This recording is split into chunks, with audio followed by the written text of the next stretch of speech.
Casimiro, walang yaka, magkikita rin tayo. Stevenson, ako ang next pay-per-view star. Ito nga't pag-usapan natin. Pero bago ang lahat, pakisubscribe po ng channel ko. Huwag nyo na rin kalimutan i-click ang notification bell para lagi kayong una sa balita. Nalaban ang aasahan, balita sa mga pambato na isasalang, pasabog na video, lahat yan nandito. Nino Cruz TV ang iyong paborito. Pag-usapan nga po natin mga kaboxing, Shakur Stevenson sinabing sa kanyang palagay ay siya daw ang susunod na pay-per-view star. Sa katunayan daw ang laban nila ni Gervonta Tank Davis kapag naikasa ay posibleng maging biggest fight sa boxing history.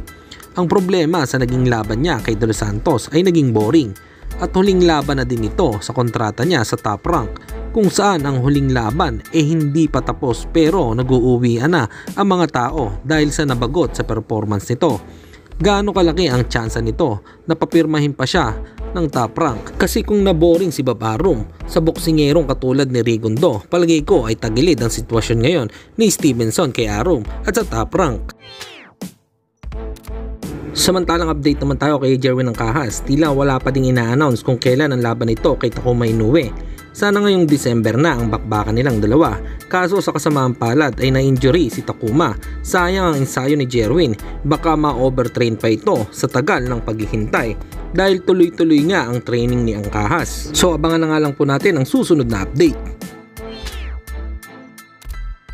At sa kabilang balita naman tayo mga kaboxing, may nakakatuwang post naman itong si Cuatro Alas sa kanyang social media account na ang sinabi ay tanggol. Bakit mo ginenggeng ang iba na love ko? Magkikita rin tayo. Hanggang dito na lang muna ang ating balita. Dito na lang ang aking boxing news report. Babu!